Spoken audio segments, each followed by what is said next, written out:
Welcome to Bills Overdue, a Buffalo Fanatics vidcast. My name is Jeremy. You can find me on Twitter at Buffalornia.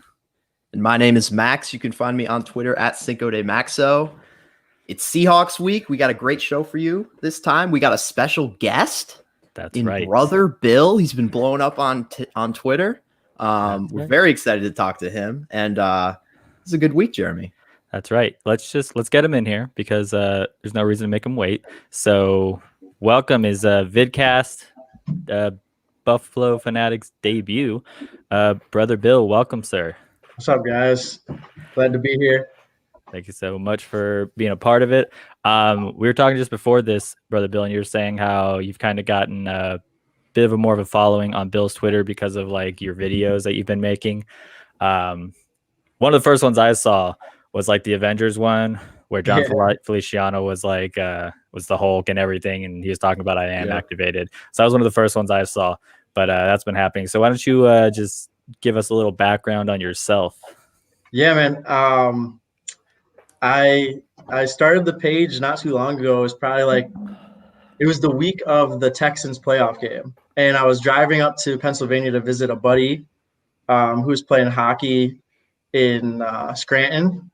And I was just doing it, and I was like, I want to make a page where I could just talk Bills all day. It's like what I love to do, and I just love to make memes and stupid videos. So I started off kind of trying to be more serious, and then I was like, I have more personality than this, and I just started making these videos. And at first I had no following, so I'd make them almost just for myself and post them out there and get no love. And randomly, I just started kind of getting tweeted around and found around the Bills Mafia universe, and it took off randomly. Like the last few months, especially, it started to blow up. Yeah, I mean, getting a lot of love in the chat right now, man. I love it. It's fun. It's like to point out Kevin Hines here says he's a lifetime fan. I'm not sure if he's talking about if Bill's overdue. Or maybe Brother Bill. We're going to take that to mean Brother Bill. I'm going to say he's only been around for about 7 months, so I appreciate the love if it is. I love the story. You're going to see a buddy play hockey. You seem like a guy that would enjoy watching some hockey games just based on the hair and the mustache. I love it. You also mentioned that you are a barber and you got to do some haircuts for some Buffalo Bills, right? I did. That's hilarious. But yes, I cut hair, and I became pretty good friends with a guy named Walt Powell, who was like a 5th string receiver for a couple of years during the Rex Ryan timeline. And he would bring me in during training camp because I'm in Rochester, and he would bring me into Fisher and kind of just set me up in the middle of everybody, their little hangout spot. Wow. Yeah. And he kind of said yo, you do me good, and all these guys are going to want cuts. So I cut him that time. And I actually cut Tyrod the day of his big contract extension. Wow. That panned out that great, but I love Tyrod. He was a great dude. I cut Aaron Williams a few times. I'm trying to think who else. I almost had Trey White. It's kind of a story. If for the Sammy Watkins haters out there, it might make them hate him a little more. But I had a bad, kind of just a salty run-in with Sammy that ruined my chances with Trey, and it's kind of shitty.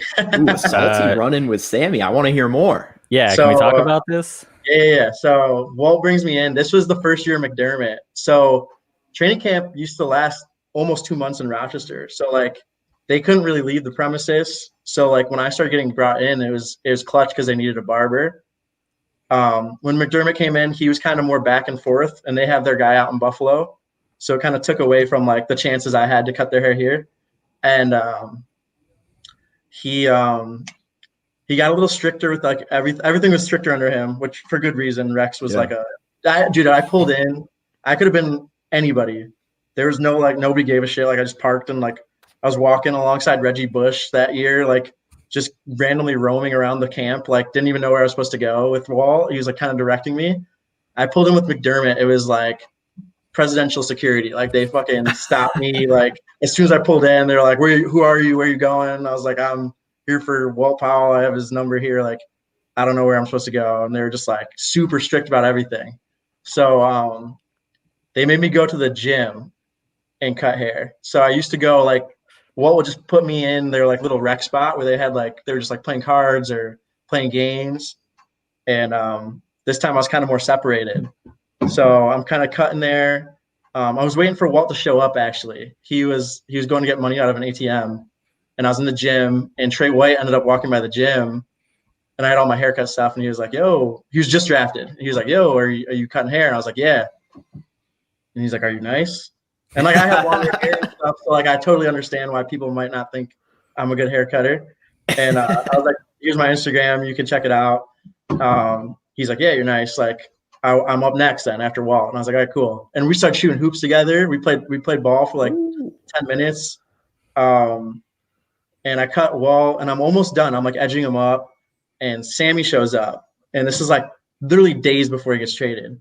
And he's got the dreads. He just needs an edge up. And he's like, shows up and he's like, yo, you done yet? And Walt's like, nah, like in a bit. And he's like, but Trey's next. And he kind of like big time Trey. And he's just like, nah, like I'm next. Like, because he's the rookie. Ooh. And he's kind of like, go get food, go do what you got to do, but like, I'm next. And Trey's like, what do you mean, man? I've been here for like 30 minutes. And he's like, nah, I'm next. And Trey just kind of like left. And then, mind you, like an edge up is like the very end of the haircut. Like I had like a minute left. Sammy just did it out too. He just left. So like I didn't cut Sammy and I didn't cut Trey because he kicked Trey out. Like Walt texted Trey, he's like, yo, Sammy left. Do you want in? He's like, I just left campus to get food, so I'm not here anymore. So I didn't only miss out on cutting Sammy, I missed out on cutting Trey, which I would have much rather had anyway. So I have a little animosity towards Sammy in my heart because of that. Dude, that's wild. Yeah. Oh my God. Like, dude, you might be the reason Sammy got traded. It was like the next day. It was like, wow, bad culture fit, Sammy. Yeah. I bet giving Trey would be a fun haircut, because you think about just like the conversation. Dude, he was the man. While doing it. We hooped for like 15 minutes just shooting around, and he was hilarious. He was a great dude. That's awesome. That's wild. Did you ever like you cut people's hair like during training camp? So I don't know, like did you ever cut someone's hair and then the next day they balled out in camp or something? And you're like, that's because of me. So if you guys remember, I don't know, like Walt obviously it wasn't big on anyone's radar, but there was like that hashtag summer of Walt Powell trending that summer. And he was balling out in training camp. And that was like my dude. Like he reached out to me first. He brought me in there. He kept bringing me back. He always like shows love on like Instagram and like stuff. He's a really good dude. And he was balling out that summer. He never really translated to like regular season success, but like that summer he was going off and I was loving it. I was like all about it. Well, but by that logic, did you ever by any chance, was it Brandon Riley that everybody loves so much? I never met him. No. Training camp darling. Yeah, dude. If you just cut his hair, he would be on this squad. He would be on the 2020 squad. He'd be a superstar. Alrighty. Well, yeah, that's awesome though. We got some people. They're ready to talk some football. But thank you again, brother Bill. Yeah. He's going to be on the entire time, just kind of talking and dishing with us. Elephant in the room. We have to mention that it looks like Kanye is not going to be our president. I'm pretty bummed out. I was ready for him to name Beyonce as every part of his cabinet. Wait, Jeremy, was the election this week, man? I didn't hear much about it. I thought it was next year. I was paying attention to trade deadline, and apparently the election was that same day. So I didn't vote because I was distracted, Trade deadline was that day. I was checking Twitter all day to refreshing it to see if Marcel Louis-Jacques was saying, hey, we traded for Dalvin Tomlinson or something. So I wanted that so bad. Yeah, but speaking of some trades, we didn't make a move. And Dalvin Tomlinson was a guy that I saw a lot of the articles and people smarter than me talking about. And it sounded like it would have been awesome because we're kind of lacking a true one tech. We have Harrison Phillips, but he's like a healthy scratch apparently some weeks. But that was kind of hoping. I was hoping we did something, but at the same time, I knew we couldn't do anything big. But you guys have anything to say about the trade deadline. We got Daryl Worley. Former Carolina Panther. Yeah. Brother Bill made an awesome video about it. Yes, X-Panther. The time every time. Yeah. That was the perfect clip to do it. Like, how did you find that clip? Like, because everything, sex drive, Carolina, like the Panthers, like, it was the perfect clip for it. How'd you find it? I honestly get mad. Like, a lot of people ask me, like, how do I think of these videos? And it's just like random. Like, I made that Lori McLaughlin video. If you guys saw that, like the the Sarah McLaughlin. Yeah, Sarah McLaughlin. Yeah. And, so I made that one, and then I just Panther. woke up. My dog wakes me up at like 7 a.m. every morning, so I'm like laying in my bed, and the Sex Panther scene just like just jumped in my head, and I was like, oh shit, I need to make that. It's perfect. X-Panther, Sex Panther, like it went together really well. It did. It went together perfectly. It is a common. It looks like that. Like sometimes I like it, sometimes I hate it, man. Like the whole X-Panther thing. Yeah, I definitely agree. This one I hate it. We love it when it's Mike Tolbert and Kelvin Benjamin. We definitely love that. I mean, did we love the Kelvin Benjamin trade like at first? I think we all did. I at first loved it. I was very excited. I could get that, but that obviously didn't work out. Mike Tolbert, man, that's just kind of funny. Who else? I'm trying to think. Like, when has it worked out? I guess the Star Lotulelei trade, that one worked for the signing. It worked out, but we hated it until he opted out, and then our run defense went to shit. Then we're like, oh well, now we like the Star Lotulelei. You're like, oh shit, we actually needed him. Damn, maybe we shouldn't have hated on him for so long. That's the boat I'm in. I was like the biggest Star hater for a while. Now I'm like, I need him. I'm okay with like signing like X-Panther for like depth, because I'm like, if you're familiar for like depth, like that's fine. But yeah, like I feel like Star is the only one that we've actually brought in. I'm sorry. Let me back this up. Daryl Williams, right tackle. He's dude, amazing. Oh yeah, he's been great. Like a surprise signing, and one of the O-line, right, tackle position. That's good. So yeah, that's kind of overlooked a lot. The Daryl Williams kind of experiment. I had one random kind of Dane Jackson-esque like out of the Panther signings. It was Leonard Johnson that first year. Oh yeah, I really liked the way as a reserve safety role. I always thought he came in and played really well. Yeah, when he had to come in, he did well. Yeah. Yeah, like so he was solid. That, like you said though, that's like just a depth signing that worked out well. Yeah, like Mario Addison's like been decent-ish, but not great. No. Mario Addison, he's been fine, I guess. At first, it's hard to say. At first, when I heard that we signed a 32-year-old defensive end, I was like, oh man. But we got one of those. He seems like he's been right, almost up there with Jerry Hughes. But AJ Klein, Max, you kind of put this down in one of your notes. Like, is he like the most not just unpopular player, but on top of that, he was a former Carolina Panther. Yeah, I put that in my notes. I was like, is AJ Klein more hated right now than Mike Tolbert was hated? I think he was. I think he is. And Brother Bill's been going nuts talking about the AJ Klein stuff on Twitter. I hate AJ Klein, man. I think we hate Pro Football Focus, but they rated him as like the worst linebacker in football, I think, like a couple days ago. He's just been terrible, man. He's been bad, but I've been listening to some podcasts and they mentioned like we don't have like anybody else who can take away snaps from him.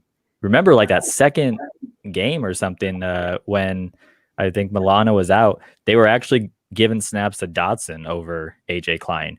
And then Tyrell Dotson got hurt. But so I think even the coaching staff is like, he's not doing that great. Because like I said, they were giving his snaps to Tyrell Dotson. Yeah. And one thing I hated was McDermott talking about, where was it? So McDermott says, when asked about AJ Klein, says he's a valuable member of the team. And I was just like, I don't give a shit. Like, I want him to be valuable on the field, Yeah. If he's not valuable on the field, like I don't care about the locker room stuff. I don't care about the seniority that he brings to like the group. Like he's pretty bad. And I'm pretty over the AJ. McDermott's just playing politics, Jeremy. That's how he's going to answer every question, man. It's Would gonna it be surprising if they're like, "What's up with AJ Klein?" He's like, "Yeah, he sucks. I don't know. That was bad. I'm sorry." Everybody be like, imagine? "What the hell just happened?" He hates. He's saying so, but obviously, I know he can't come out and say that. He's got to say something nice. Yeah. But yeah, like to be I honest, saw with he a quote is. McDermott had about Klein. I think it was yesterday, and it said when asked about AJ Klein, he said he's smart, tough, and instinctive. I found that like really good way to kind of like beat around the bush and try to give him some compliments. But like, I think I tweeted about it and said like, so is my dog, and he's a complete liability at linebacker. Like, Your dog's a complete liability at linebacker. Yeah. Linebacker. But if McDermott came up and said, "Hey, we'd like to offer your dog a contract," you'd be like, "Look, he is those things, but I just don't think you should put him on a football field." He formally identified not as a dog, but as a panther. So he'd be a great fit. Yeah. So, anyways, AJ Klein is still a thing. And however, one last point on AJ Klein, like the play last week that just epitomized the AJ Kleinness of AJ Klein was the stiff arm by, I think it was James White, the Patriots running back, or maybe it was another Patriots running back. I think maybe it's Damian Harris. But anyway, kind of a check down by Cam Newton to Damian Harris, and whether it was Damian Harris or James White, they stiff armed the shit out of AJ Klein. He runs for like 30 yards on the play.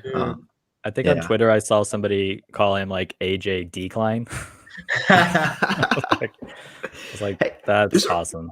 Like there's a reason the Saints cut him apparently. Like great cut by the Saints. Like looking back on it, it's like everyone thought it was a good signing by Bean to bring in Klein. And did they cut him or apparently there was a contract up? I thought they cut him.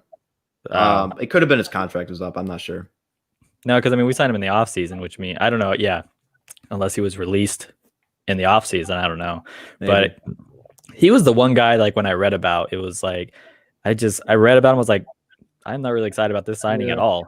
And then, you listen to all the podcasts and everybody's just like, he's not that great of a player. And the contract, it's like we can't even get out of it until like next year, I think. So it's Jeremy, I think you actually nailed it like in the preseason when the team photos got released. I think you made a point about AJ Klein just not looking tough at all in his like team. Yeah. What was your point on that? It was just like there's a picture of him, and I think Steve Mathis, if he's still here, he said he looks like he belonged on like the JV squad. And I just remember saying like he looks weak. Like he doesn't look tough, like he doesn't look like physically intimidating, which shows that sometimes you can judge a book by its cover. And it's probably smart to do that. I don't know if he's ever made like a clean tackle. Like when I watch him make a tackle, it's usually like his body gets so mangled in the running back and just kind of trips over AJ Klein. Like he just kind of gets he's like a speed bump for someone else to come in and make the tackle, or like I watch him get pancaked so much and it's just frustrating. Linemen throw him, running backs throw him. We were both doing it. Steve asked if he looked like pre-serum, I think is what he meant, like Captain America. Yeah, maybe it was Tilt Money who said he looked like he belonged to the JV squad. But yeah, pre-serum, there it is. He has it. That's hilarious. Pre-serum. Yeah, I think it was David Tilton who said he looked like he belonged to the JV squad. So again, judge a book by its cover. Sometimes you're right. Sometimes you're right. Sometimes we're just as smart as the experts. Absolutely. Great take by Jeremy. Got to give credit. Yes. So if you guys are done with the X-Panther trash talk, some of it was good. We talked about Daryl Williams. Some around the league news, particularly the AFC East. The LA Rams lost against Jared Goff this weekend, which was pretty beneficial for the Dolphins, who are unfortunately in our team. I think Tua only had to throw the ball like 8 times or something. I didn't look at his stats, but he had like not even 100 passing yards. But yeah, Jared Goff, 4 giveaways I saw at one point, 2 interceptions and 2 fumbles lost, and I believe one of them was returned for a touchdown. So yeah, the Dolphins are still kind of looking better, which is like I don't know. It kind of makes me a little nervous, like based on how we've been playing and how they've been playing. Like when we play the Dolphins again, I don't know. I'm a little nervous. How about you guys? Yeah, I think it was a great example of like, if you look at the box score of that Rams Dolphins game, like I don't know what the final score was, but I feel like the Dolphins put up like 35 points or something. And you just look at the score and you're like, oh, Tua must have balled out. Like he must have thrown for like 4 touchdowns. But apparently, no. It was like all the Miami defense, the Miami special teams. They got a punt return touchdown.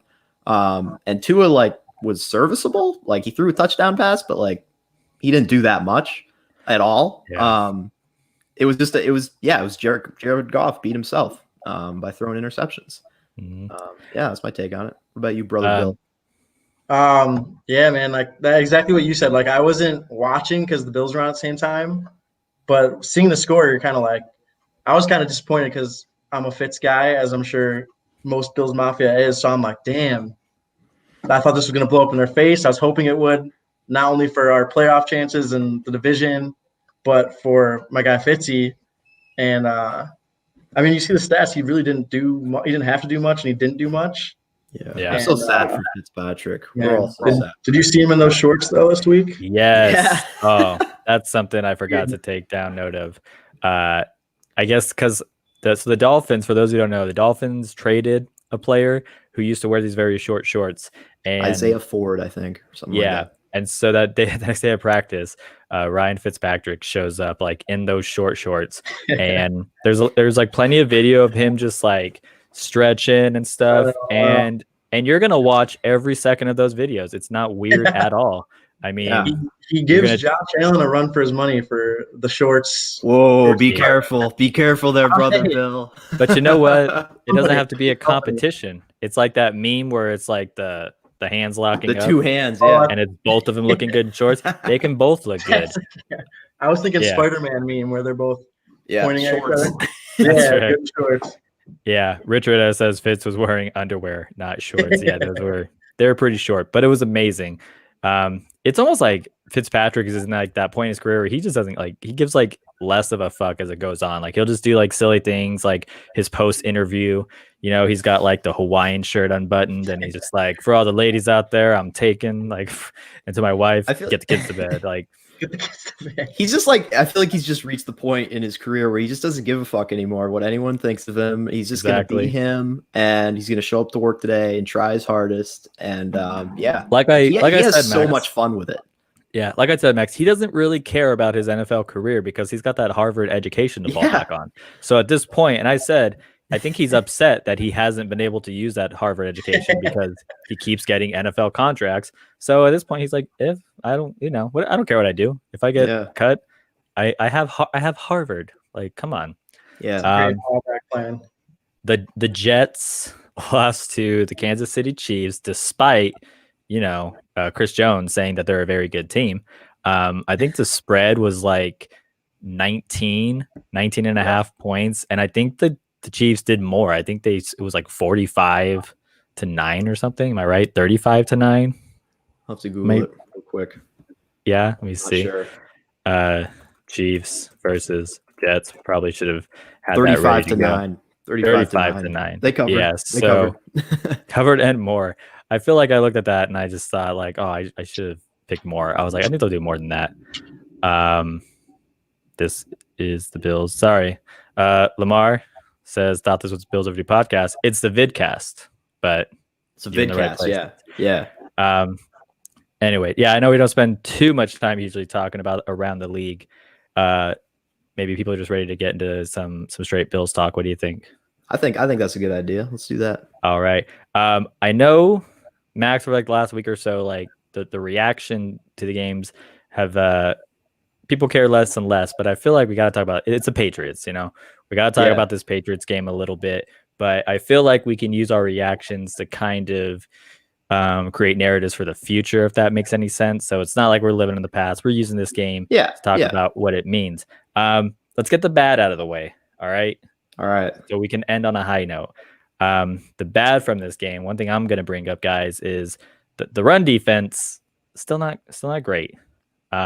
Second half run defense is not great. That's true. I think we did well in the first half. Yeah. I think like Damian Harris scored like the bulk of it in like the fourth or like mostly in the second half. So I get it was okay.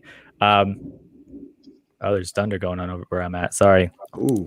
But I heard people thinking that we were going to beat them by much more, and it was a much closer score. Like, how do you guys feel about the score of the game? And I'm not trying to say like, ooh, it was an ugly win. I don't think it was an ugly win. You know, we scored 24 points. We never were behind. So I don't think it was ugly. Like, it was a deserved win. The score was a little too close, I think, that we hoped, but you know, it is a win. Like, what do you guys think about the score of the game? Go ahead, brother Bill. You're the guest. Yeah, let's go, brother. Go ahead Bill. and go first. Now you have 2-3 people, so I guess we gotta figure out how to steer the conversation. Go for it. I mean, to me, I'm happy with the win against the Patriots at any score right now. I think that's like the beginning of like turning the tide, and it's a tough division game no matter what. Like, Patriots' backs are against the wall.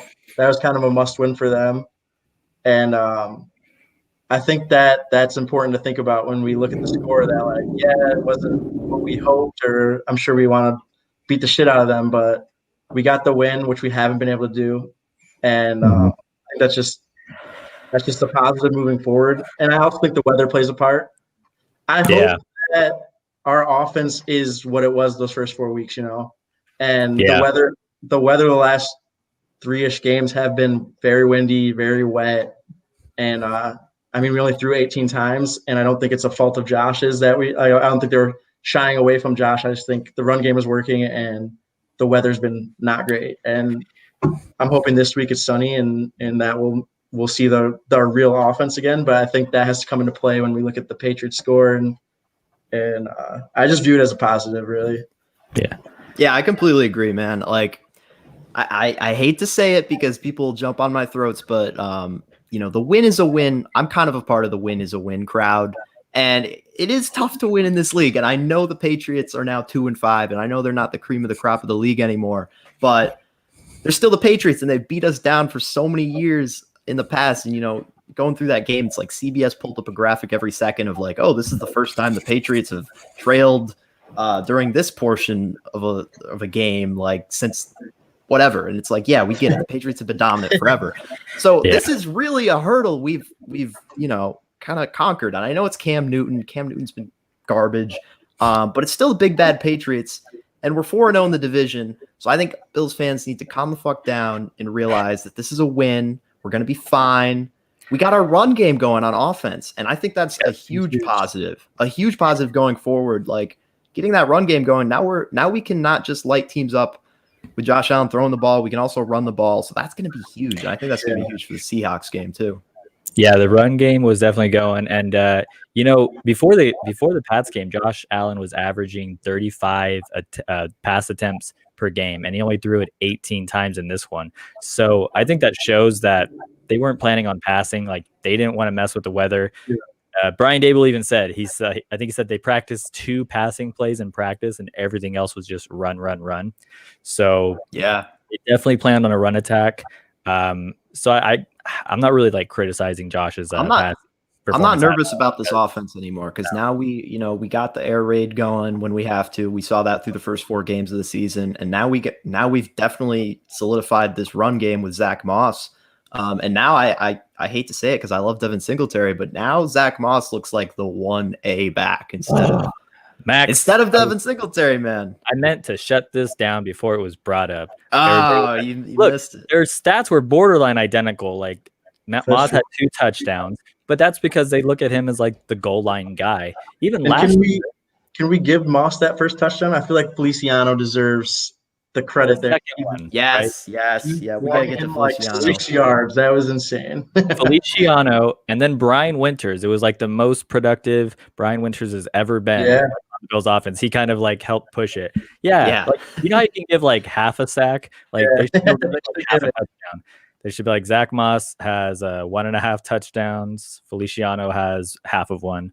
Yeah, the run game was good. I'm not ready. And I meant to say this. I'm not ready to say that, you know, Zach Moss is the number 1 guy because I'm just not. I'm sorry. Like, I still think Singletary is good. Singletary, like, he always loses like red zone touches because either last year they were giving him to Frank Gore and that didn't work out, or Allen's going to take him. So yeah, like Singletary, he always loses red zone touches. So I'm not going to like hit on him, but I'm totally okay with thinking of them as like a 1A, 1B. Like, I'm cool with like 50-50. Like, I'm okay with that. One thing I want to bring up something. One thing I noticed about Singletary this week, which I've kind of always like noticed, but this time it really like kind of made it clear to me, is that when Singletary gets tackled, it's like he always does this thing where he's able to spin out of it and keep his legs churning, but he's like goes for 0 more yards after that. Like he does the thing where he gets tackled, he kind of spins out of it because he's so short. And then he just keeps those legs turning, but he doesn't actually go anywhere. He just like falls for like no yards. It's like you know what I'm talking about? It's like he just gets tackled with style. Yeah, he gets like he does turn some losses into like, no losses or even gains sometimes. But yeah, he always makes tackling him look difficult. And I remember looking when we first drafted him, looking at his college highlights. And I know it's college, but it looked like the dude was like made of rubber, but also like slippery. It was so weird how like defenders would tackle him and they just like bounced or slid off him and he just looked fine. It's almost like he does this thing. It's like when he spins out of it, it's like he's running on a treadmill. Like he's not actually going anywhere, but he just keeps moving the legs. And it's like, what? How are you not moving? I don't understand. I'd like to bring up Jeffrey Green's question. Says, what do you think about our defense step up? Now, I don't know entirely what he's referring to, but let's talk about the defense. I mean, I was hoping to see more of the defense that we saw in the second half against the Jets. I don't think we saw that defense. We had undrafted receivers still like getting open. And what was that guy's name? Jacoby Myers. Jacoby Myers was destroying us. Yeah. In my area where I live, there's like, because I don't know how far this commercial reaches, but there's like, my dad mentioned it, but there's actually like a law firm called Jacoby and Meyer. And so whenever I heard Jacoby Myers, I was like, that name sounds so familiar. And I feel like it's really coincidental that this guy happens to have both those names. But anyways, yeah, we had, undrafted receivers like on the Patriots, like getting open and making chunk plays. I think that was your boy Levi's fault, Max. Go back watch the tape. But yeah, so I was hoping we would see more of that second half defense, and I don't feel like we did. But I mean, I don't know. I guess that's just our defense this season. What do you guys think? I mean, they've been disappointing. I thought kind of in the first half they came out with that same like swag that they started rocking in the second half against the Jets, and it kind of like totally went away in the second half. Like I'm 100% certain we lose that game if Zimmer doesn't punch that ball out. Like, yeah, I don't think we're stopping them. Yeah. And it was the last few drives leading up to that, we just weren't stopping them. Yeah, and I'm not trying to take away a win. Like I said, like we forced a fumble, we got it. But I mean, the way they were running it, they were at least going to tie it. And honestly, like I feel like there's a good chance they're going to score a touchdown. Yeah, leave us with like 15 seconds to score a touchdown. Yeah. But like I said, it was a totally fair forced fumble, and it was from Justin Zimmer again. This one actually counted, and we got to see Cam go and look super impressed on the sideline because of it. So. I think what's frustrating for most Bills fans is like we just have this tendency, kind of ever since McDermott took over, is just we kind of play to the level of our competition that we're facing each week, and we always seem to let teams back into the game a little bit. Like we never seem to put it away firmly. We never seem to put it away firmly in the third quarter and give a team no chance.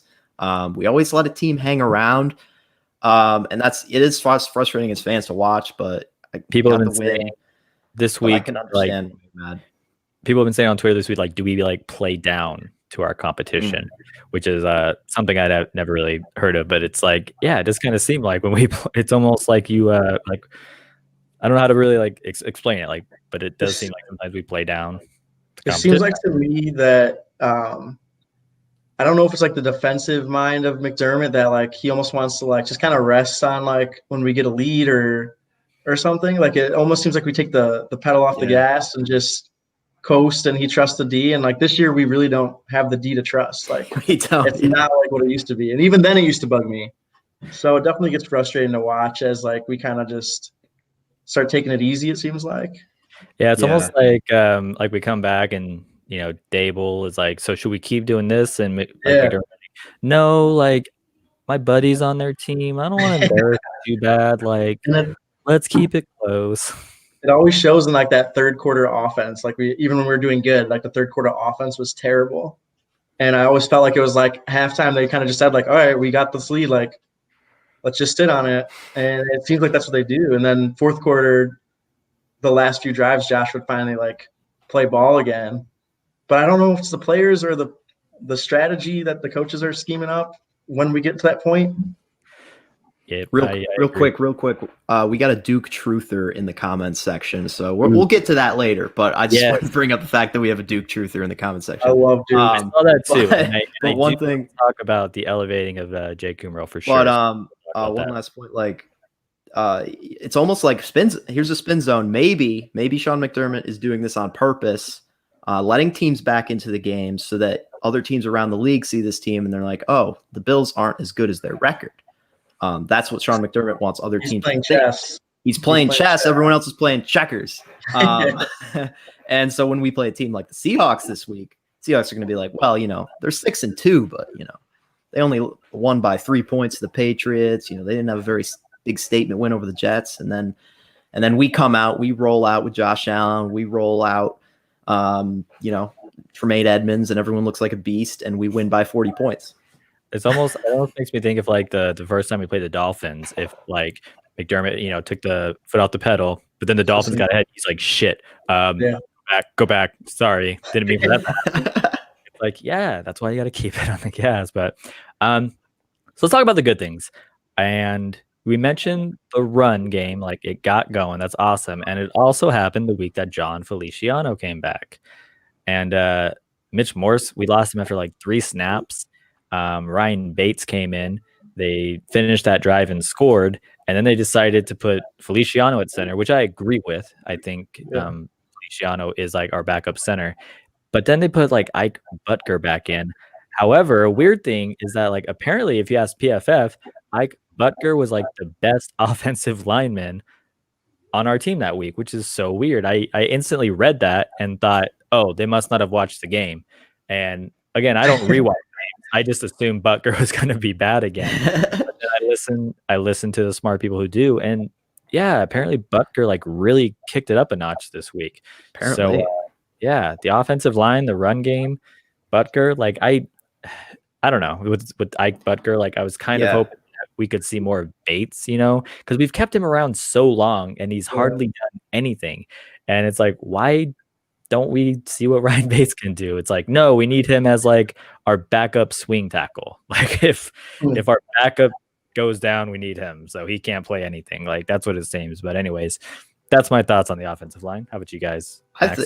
John Feliciano, we need to appreciate John Feliciano much more than we ever did in the past. We haven't talked a lot. I don't know. I feel like we need more appreciation for John Feliciano. I feel like, well, we haven't talked about him that much yet, but he's been awesome. He comes back and he's a beast. We missed you so much, John. So much. You're my appreciation player of the week. And we love you, John. That's all I have to say. I totally agree. Like, I agree with the Butker thing though too. Like, I was very surprised, and I think I tweeted this morning. Butker. Okay, I'm sorry. But. And I think I tweeted that like if Ford gets healthy, does Butker get the shot now instead of Winters on the other side? Because I haven't been. I mean, Winters played okay this week finally, but like Butker looked good, and I wouldn't be opposed to possibly sliding him over instead of Winters. But Feliciano again was a beast. He made my video look very good. I was afraid of him. Yeah. Well, aged beautifully. Like can we try like, if we keep Mongo in the center this week, because I feel like Morse won't be back in time. They already ruled him out, right? Morse is out. Yeah. So Feliciano is center. Like I'd like to see let's try Butker and Bates. Again, they say Bates is so versatile, but it's like they're at the same time they're so afraid to keep him, but they've kept him on the roster. So that was also funny. If you're listening to the broadcast, like the broadcasters were questioning like when Mitch Morse initially goes down, Ryan Bates comes in for a little bit, and then they switch Bates out, and the announcers are like, well, I don't quite understand that move because Bates has been performing really well. And all they're Bills like, Mafia is like, yeah, we don't understand it either. they're like, did he get injured? Like, did he do something? Like, he seemed like he did well, and it was just like, nope, they just love that Butker fella. Like, I don't know what it is, man. What McDermott said, he's wired the right way. Is that what he said? Was he a Panther at one point? I don't think so. I don't think so either. He must have been. So. He must some sort of must have been. Must be some. Must have been. Let's just play it safe and say yes, he was. He was Yeah. If not, you were now. But anyways, so yeah, Justin Zimmer, my good thing coming through again, like wins the game for us. I don't think there's too much to add to that. Zimmer, winner, chicken dinner. Yeah. A couple of good things I like for receivers and it's something we don't see a whole lot, but the Stephon Diggs catch and run where he caught it and then ran for like 30 more yards afterwards. And also the John Brown like screen we threw, and somebody called it, oh, you mean the smoke screen? And I was like, that's Wow. good job. Wow. I wrote those plays down because I was like, those are like something we don't see a whole lot. I mean, I know Beasley and McKenzie have made like one or two like catch and run plays, but that was nice to see like somebody actually catch it and then gain so many more yards afterwards, because I feel like we don't see that with our receivers.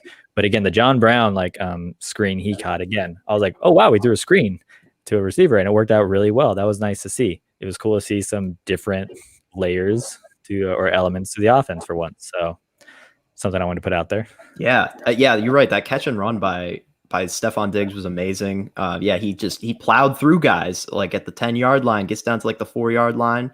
That was awesome. Like all of our wide receivers are great. If John Brown can just stay healthy, like all of our receivers give us something different. Like Stephon Diggs can get those contested catches. I think Cole Beasley might be having the best season of his career.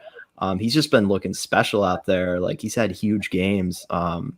It's the biggest Cole Beasley season I think he's had. Yeah. I would want to talk about Jake Kumerow getting elevated. I would like to put this up really quick. Matt asked, do you think Daboll gets a head coach position next year for a different team?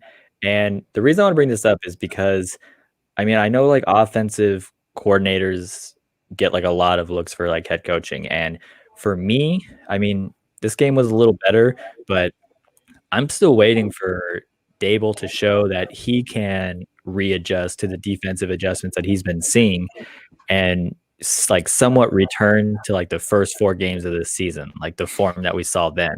With that, I was just going to bring up Lamar's comment. Jake Kumerow, let's talk about him. we'll talk about it right after this. But if we can just finish this one, we'll get to Jake Kumerow. But would you guys agree with that? Like, I'm waiting to see Daboll make those like readjustments because again, these last few games, like the defenses have been playing like our offense is much better, and I'd like to see that he can get us back to somewhat of those first 4 games. Like, do you guys agree with that or what? No, 100%. I'm hoping, I always try to give the benefit of the doubt to the Bills and the masterminds behind it all and blame it on the weather. That it's fucked up their game scheming and what they want the offense to do. And we finally got like a nice sunny 70-degree Sunday. And this is the time to prove that like, okay, this is our offense. Maybe it's time to get a dome. And the weather was bad. I'd say is I think, the last 4 games haven't been, they obviously weren't the same as our air raid first 4 games where Josh Allen was lighting it up. But I think in the long run, I think these last 4 games we've had where we've kind of established the run game, especially against the Patriots, I think this is going to help us in the long run to make our offense even better for the second half of the season. I think we kind of had to get through the tough, we had to figure out how to run the ball against the Chiefs and the Titans and the Jets. And I think we finally figured it out against the Patriots. And now that's going to make our offense. I think we're going to see the best offensive performance we've seen yet on Sunday. That's a hot take I have. And I think Josh Allen will light it up on the air and on the ground, and our running backs will do what they have to do. And with that, let's get to the upcoming week this week. So I want to talk about this too, Max. You mentioned it. I looked it up. So Jake Kumerow was elevated. I believe he was on Green Bay, right? Yep. He signed with the practice squad. He is like 6'4", I think. 6'4", white dude, like long hair, like Clay Matthews style. So he's a big guy. So they elevated him. And my first thought was, I'm surprised that we're elevating a wide receiver from the practice squad when all of our wide receivers are healthy. So that kind of didn't really make sense to me. And my initial thought was like, they must really want to see what he can do. So, I mean, when we brought in Duke the last week or two, he saw like a handful of snaps and did nothing. And people were probably curious why. So I feel like to elevate Kumerow when all of our wide receivers are healthy, I feel like, again, they must want to see what he's got to do. And we have to see him involved like somewhat because of it. Yeah, I agree. Like it threw me for a loop seeing this guy, Jake Kumerow, where he's gotten a lot of hype apparently from Green Bay fans. Like I think he's kind of a guy that diehard Green Bay fans really loved. And yeah, it's very surprising the timing. Like you figure you would have seen him being elevated to the active roster when, you know, John Brown in a week where John Brown isn't healthy. But yeah, it's very odd. And maybe that kind of shows you that maybe the Bills have a plan for him this week, getting him involved a little bit. I like Lone Wolf's comment here. It says, no Taiwan Jones on Sunday, guessing Kumerow, touchdown Jesus. Will be is that what he called? Special team. Is Kumerow, does Kumerow look like if Brother Bill was a wide receiver? He's got blonde hair. I don't know about his facial hair though. But touchdown Jesus, I love that nickname.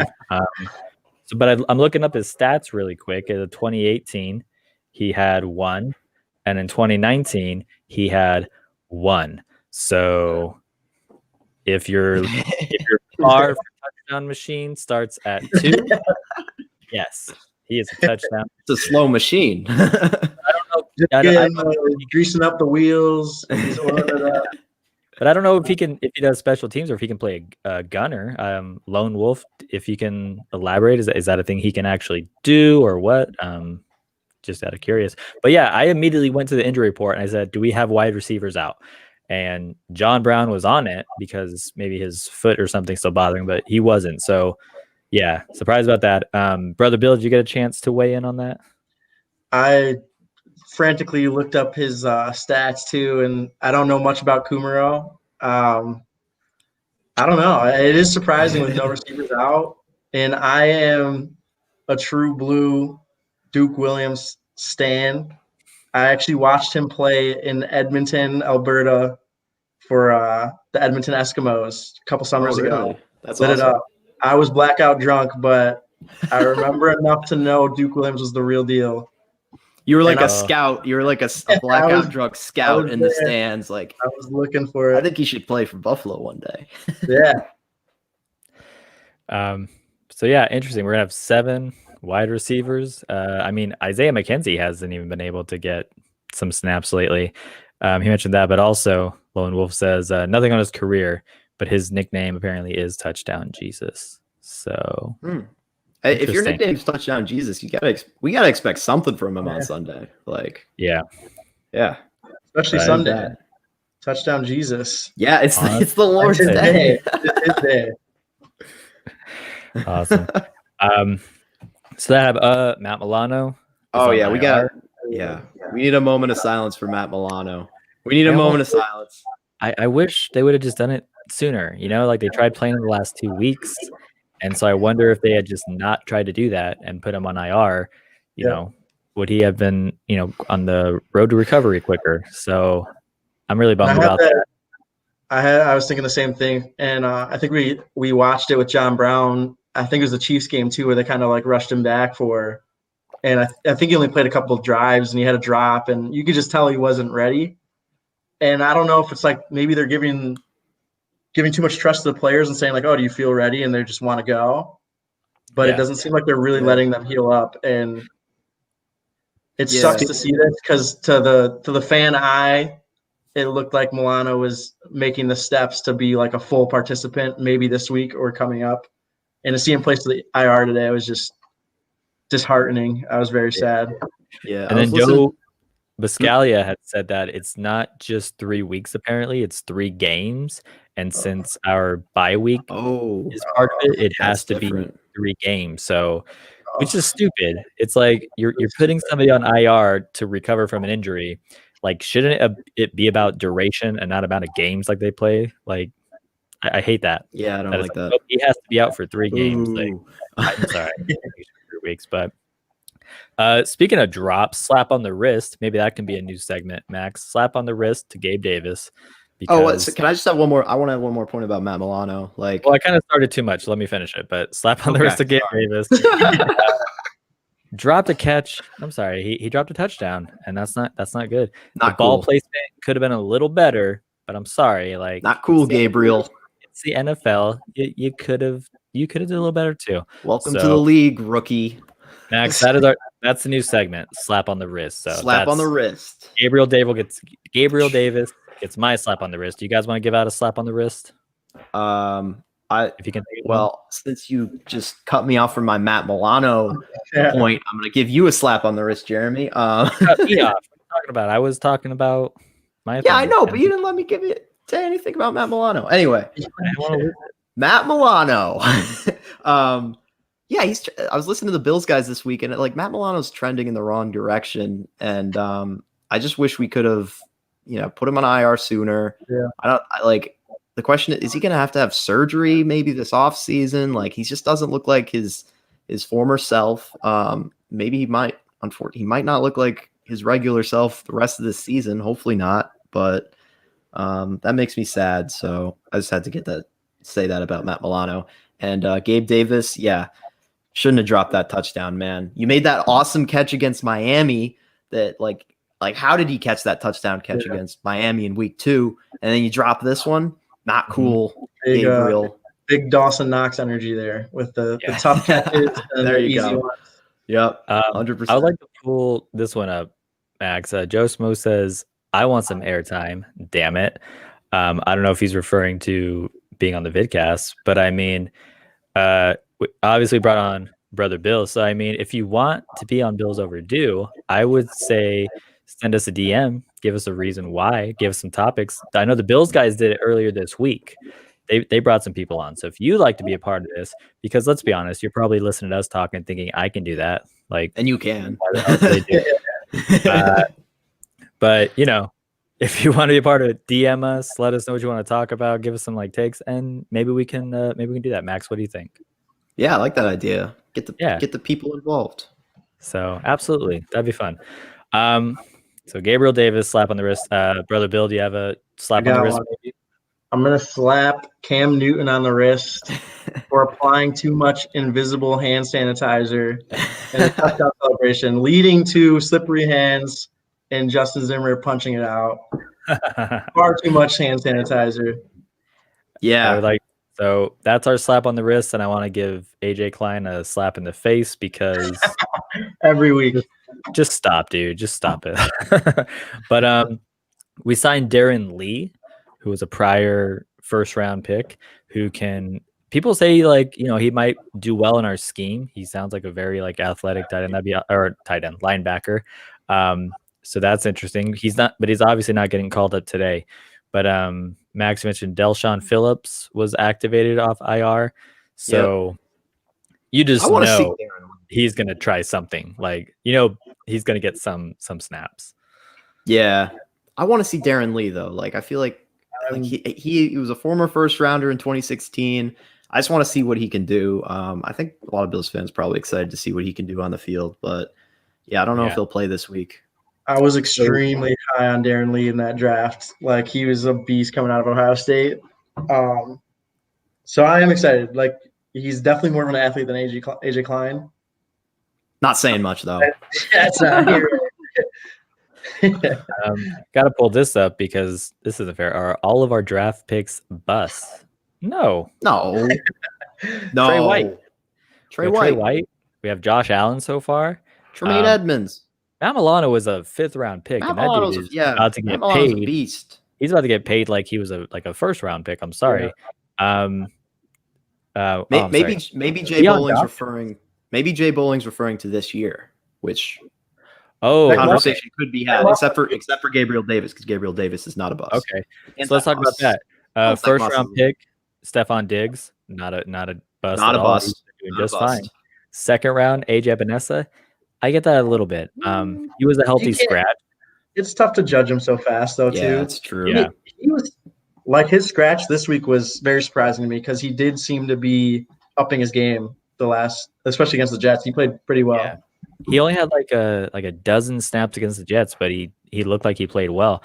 But I think somebody pointed out to me, because so many people are smarter than me, that since we were focusing on run defense, he said that's probably where Epinesa's like weakness is, and it's just no point of running him out there. So I was surprised, and then I understood. I hope to see him back though, like for this game for sure. Yeah. Third round pick. Sorry, Zach Moss. I just want Robert. We drafted Diggs with our first round pick. Yes, we traded our first round pick for Diggs, which means we drafted Diggs. So, the joke is that our first round pick, we drafted Diggs. That's what I was going with. Yes. In case, sorry about that. Third round, Zach Moss, again with no preseason. He was kind of letting me down at first. He did well in the Miami game, but we were just passing so much that he just didn't get a lot. But he is starting to trend up for me, Zach Moss. Not how that works. Is that what you're saying? I know. I know. Yeah, how it works. I know. We're having fun, Robert. Gosh. I didn't have to say that. Why so serious? Stevie Johnson. Sorry. So that was our third. Fourth round.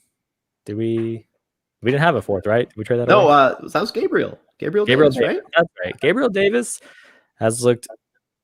There's been games where Max, when we do this, people project him to just like show up, and he hasn't.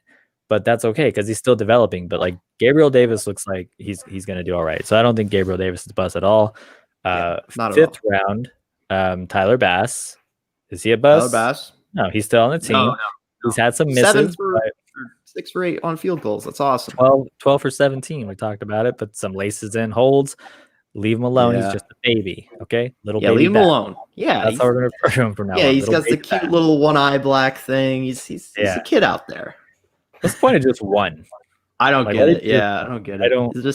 He's trying to look badass because he's not someone who looks capable of looking badass with his blonde hair and his baby face. Side, like, how do you choose that side, and what does it mean if you're just like, nope, just one? What do you think? I'm trying to find a correlation between how he's better on like the right hashtag and the left hashtag, and maybe it's like maybe he needs both. Maybe that'll balance him out. The hashtag that he's better, or the hash line that hash mark that he's better on. I don't know. That is confusing to me. Justin says that we wasted a 5th round pick on Fromm. Like at this point, kind of like what is Fromm doing? If he was able to like show off in preseason, and then maybe we could have like got something for Matt Barkley, I guess. And I know that sounds crazy, but I mean, why draft a quarterback in the 5th round when you're so kind of confident and your backup already? But if we could have did that, if he could have played in the preseason and shown that he could be as good, then yeah. But at this point, I kind of agree, especially when you see that what we have turned 5th round picks into. That's almost like, what do you call it?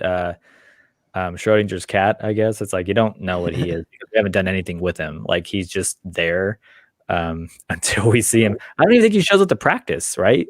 He's always on the injury report. Yeah, I think he's just like quarantined, like hidden away somewhere.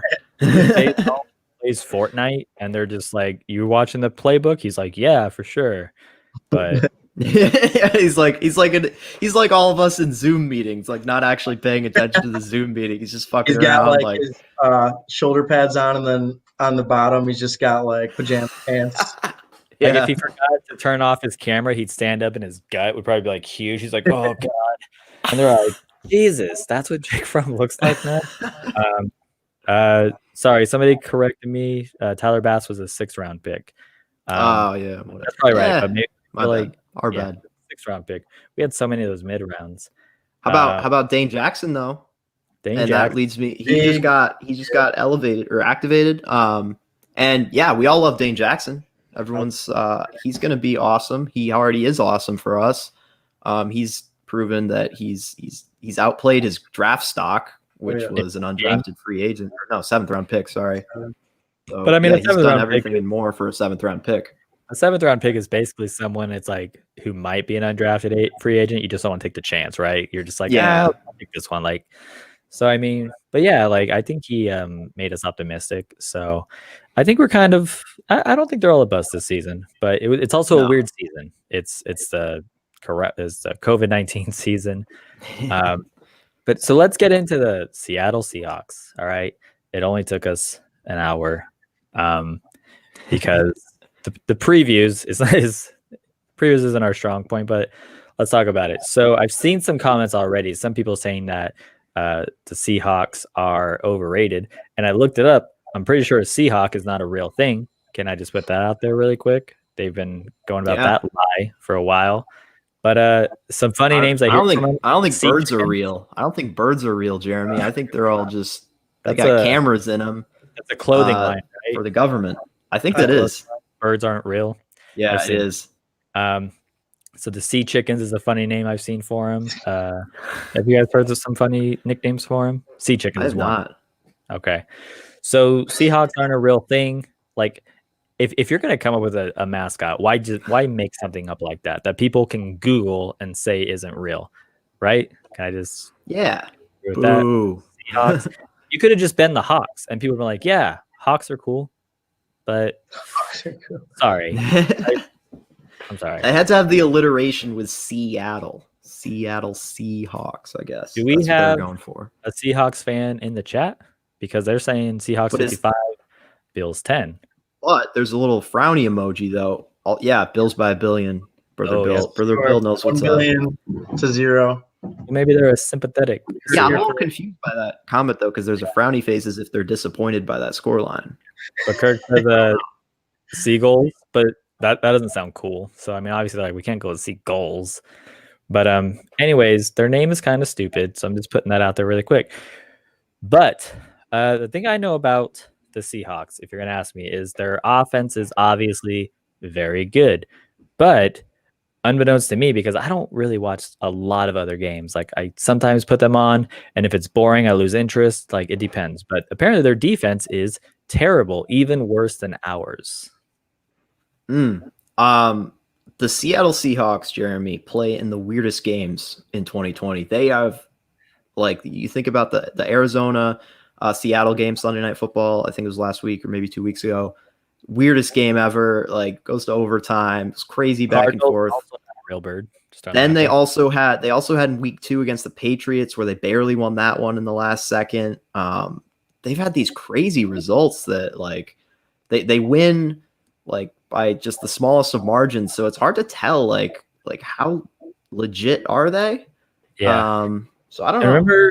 And that's a good point, because remember last year when we were winning and people kept saying like, oh, the Bills haven't beat a team like over 500.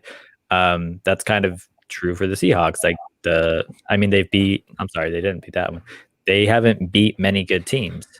Sea Chickens, there it is. Somebody said the Peacocks. I think Justin said he calls them the Peacocks in Alaska.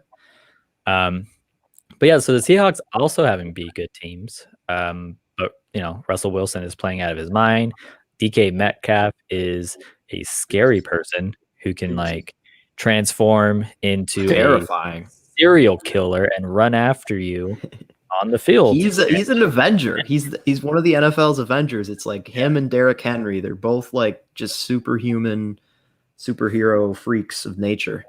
Question: it's easy to look at things in retrospect, but if you could go back, would you have taken DK Metcalf instead of Cody Ford? Yeah. All of you say yes. Okay. Yep. I cannot shake my head more vigorously. Yes. If you're in the chats, if you agree, I mean, yeah, the dude's been crazy. There's that highlight from the Cardinals game where the Cardinals like intercepted it, right? And then DK Metcalf just runs the dude down. He put on his cape. Yeah. Yeah. He runs him down like the dude slapped his little sister, and he is just like chasing him down. And at one point, when the dude gets close, he looks over and like that dude's smaller, like that defensive back. Like, what do you think when you look over and you're like, holy shit, DK Metcalf is right there. He's 6'4". He's like huge. Like, he had to be a little scared. He's like, oh my God, right? The crazy thing is, if you look close, he waves like bye-bye to DK Metcalf. Oh, I didn't see that. He gives him a little wave, and then I wasn't a few sure. seconds later, DK was on him, and I was like, "Why did I he?" saw that. I was like, "Oh, you thought I was in 6th year already?" Yeah, right. See, I wasn't sure if that was him waving goodbye or if I thought he might have known that he was coming and he was trying to reach back for like a stiff arm, maybe. I thought he might have been going for that. Maybe he waved But it's hello. possible. Maybe he was just surprised. He reaches back like, "Hey, run into my stiff arm. I'm gonna run into it, please. Yeah. Can you do that for me?" And then I saw another clip recently of DK Metcalf. He's like, I think he's running like a slant or a drag route, and he catches the ball and immediately it turns into a defender and just lays him out, like shoulders him and just drops him. And like he kind of just looks at him and I think he makes it incomplete. So he like, it's an incomplete pass. DK's like, "Damn you," and just looks at him. And it's just like, yeah, I'm fully prepared for. We all know I love Levi Wallace to death, but I'm fully prepared for Levi Wallace's stock to drop significantly after this week, man. Like he's not gonna look good against him. He's not at all. Gotta unleash Dane Jackson. I like the point. Maybe we have film director Kevin Smith in the comments. Clerks 2. That's awesome. I mean, we get celebrities in here. We got Ray McLeod's dad in here once, or was it Ray? Like twice. He's like a regular. That's right. He shows up. So yeah, that's pretty cool to have that. So yeah, DK is terrifying. I don't know if Levi or Trey is going to be able to cover him. We know like Trey isn't good like with that straight speed. I was listening to the Bills guys, and they were saying that probably you want to have Trey White on Tyler Lockett for the speed factor, because I don't think Levi can quite keep up with Tyler Lockett. Right. And I think you're just going to have to let DK a little bit and hope for the best against Levi Wallace. So yeah, for me, in my limited ability, I think you would put like, Trey on Tyler Lockett, who could probably shut him out, and then put Levi on him, and then also just tell the safety, like, listen, like you're also gonna have to be ready to jump on this like every single play, because they have two very good wide receivers. Chris Carson, running back, has been ruled out, and Carlos Hyde, so two running backs. But I know Chris Carson has been pretty good in their offense as well. He's like as a receiver, so that's good. But so it sounds like this is a game where both offenses, like this is kind of what I wanted the Rams game to be, and it kind of turned into just like a shootout. Like that's what I feel like this has to be. Like their defense is this bad, like then let's see the return of those first 4 games, right? That's what I think. Yep. Let's hope for the best. It's gonna. I hope it's a shootout. I'd love to see a shootout. The weather's here. You know, John Brown's healthy. Got to spread it out. Hope we go 4 receiver sets a lot. I hope we just give Josh the keys, man. Like for real. Like no time of possession. Like I know it's like that's every game, but like you gotta like control time of possession. Like and just the offense just has to be on it. And I mean, with the Seahawks defense being as bad as it is, it almost makes you feel a little bit better about our defense. So a lot of people are saying we're probably going to see the same game plan that we saw against the Chiefs, where we just say, go ahead and run on us, but we're going to limit like the big playability. That makes me feel a little bit better, to be honest. Like I think if we go with that, and Micah Hyde's healthy. Micah Hyde said he's supposed to be good to go, so that's a good sign. And the Seattle defense isn't scary. They have Bobby Wagner. Bobby Wagner's a beast, but other than that, like there's no Legion of Boom anymore. That's long gone. Our offense. Jamal is back this week, though. Oh, Jamal Adams. Yeah, that's revenge game. But how often has Jamal given us problems like when he was in the Jets? So only on Twitter. When he was traded. When he was traded, somebody posted all these like lowlights of him and just like missing tackles and getting like blitz. Like, I don't like.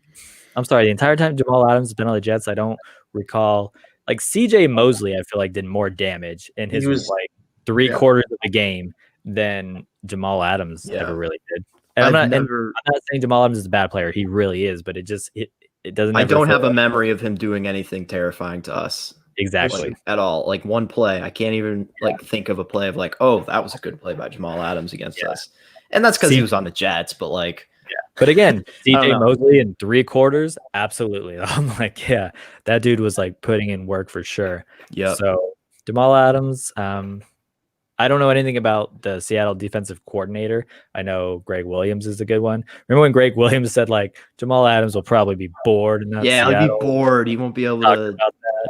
He won't be on the field as much because the offense is too good in Seattle. That's probably is like the Seattle's like the offense, the defense, like, dude, they're so good. We just do whatever. Like he comes out and he's just like, so what's the play? And they're like, you want to cover that guy? Like when you're playing in the park, you know, they're like, you could take that guy if you want. He's like, no, like, what's the name of the play? They're like, dude, Russ is gonna like have 3 touchdowns. It doesn't matter. Like just run and just bat the ball down. Yeah. I think that's what defense. That's what Greg Williams thinks the Seattle defense is. We got about like 20 minutes left of this stream. We normally cap it around like an hour and a half. So if you guys in the comments definitely get some questions for us. Get some questions for Brother Bill. What you guys are thinking? Some comments about his NASCAR appeal. Maybe 70s porn star. We didn't get that one yet. I'm gonna throw that out there. So yeah, that's right. Billy Stranger Things vibes. Oh yes, Billy from. Oh yeah, that's a good one. I just pulled up this comment. Ben DiNucci, Cowboys quarterback, $30 million contract in the offseason. Yeah, sure, Jay Bowling, sure. That's random as hell. That is very random. Like I don't know what to even say to that. I feel like that dude literally just showed up here and was like, "I'm just gonna think of something random. Fuck it, boom." Yeah, had to be DiNucci's mom. Yeah. Jay Bowling. Let's see. I'm sorry, I just saw this one. Edmonds needs to run that defense and be the best on defense. Here's the thing. I wonder if Milano is the one who makes Edmonds better, you know? Cover 1, I think it was like Eric Turner was posting like a thread, and he showed so many times where like Milano was making recognitions and kind of like putting like reminding people of assignments and making calls. So everyone keeps saying like Tremaine is playing through an injury, and I get that, and it sucks because you don't know how much like the injury is affecting him. You don't know how bad it is. All we can do is sit back and just like complain, which we have been doing. We're good at it. We're good, very good at it. We're doing our job. We're doing our part. Yeah, but we absolutely want to see, because last year Milano, he rarely missed a game last year, right? Am I wrong? I think he had 1 miss, and then they benched him for that Jets game at the end of the season, right? Which was all starters were. And that was Tremaine's Pro Bowl season, and the year before, you know, that's when Milano was kind of making his rise, and Tremaine was such like a raw rookie, like nobody thought about it, but I feel like Milano is just like such a big part, and people are talking about his injury like driving down his value. What do you guys think about that? As far as re-signing, Tremaine or Milano? Milano. People are talking about his injury history hurting his re-sign value. What do you guys think about that?